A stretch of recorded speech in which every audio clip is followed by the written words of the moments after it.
Digital Romance TV. Hi, this is Claire Casey for Digital Romance TV, and boy do I have a doozy for you today.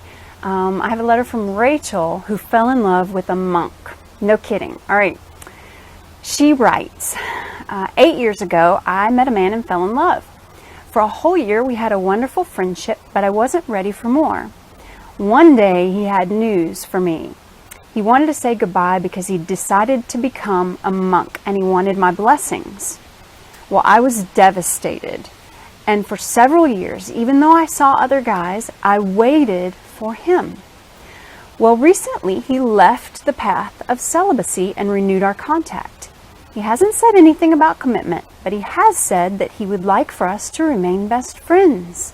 I want him back, but I don't want to look desperate. Oh my goodness, Rachel. I get it.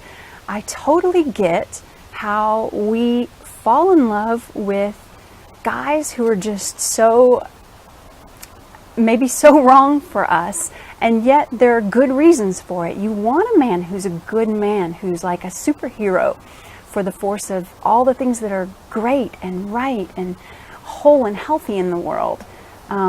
So I get that. That's the stuff that romance novels and fantasies are made of, right? Who doesn't love a sexy priest, monk type, right?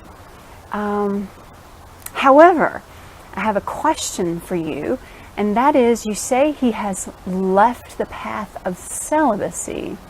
And my question is, how do you know that? I mean, did he say, or is he somehow dating other women or looking for a marriage relationship? I mean, how do you know he's not still a monk, a priest?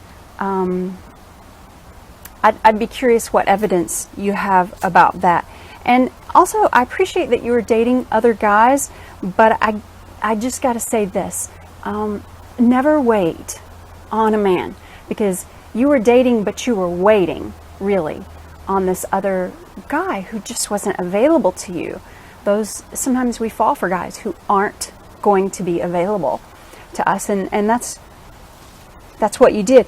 What I want you to do is to make your decision about what you want in a man and when you want it. Set a timeline, and then go after that. And if a man doesn't fit into that, if he says, well, I'm only interested in friendship, or I don't really want to get married or be serious or settle down, then you know that you need to keep looking, because you know that doesn't meet your goals. And you know, there's also this thing about friendship and whether or not somebody's in the friend zone. It is possible to turn a friend into a boyfriend, but you have to stop being a friend to them, you know? Stop being always available. Stop being, one of the guys almost. Don't do all the things that friends do. Instead, you have to turn off the friend switch and turn on the sexy switch. I'm mating material switch. You have to be seductive. You can't just hang out. You have to date. You need to create that competition. That means seriously dating other guys and letting that be known. And then you have to evaluate his attraction to you. Is it going to work or not? Because it may not work out for you.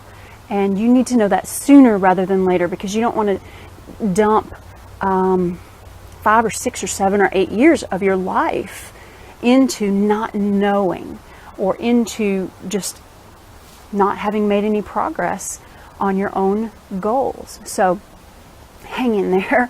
Every woman in the world is sympathetic for you right now. I certainly am. And I hope that you can find your way in this. If he wants a relationship, I hope you win him. Don't be friends, be a girlfriend.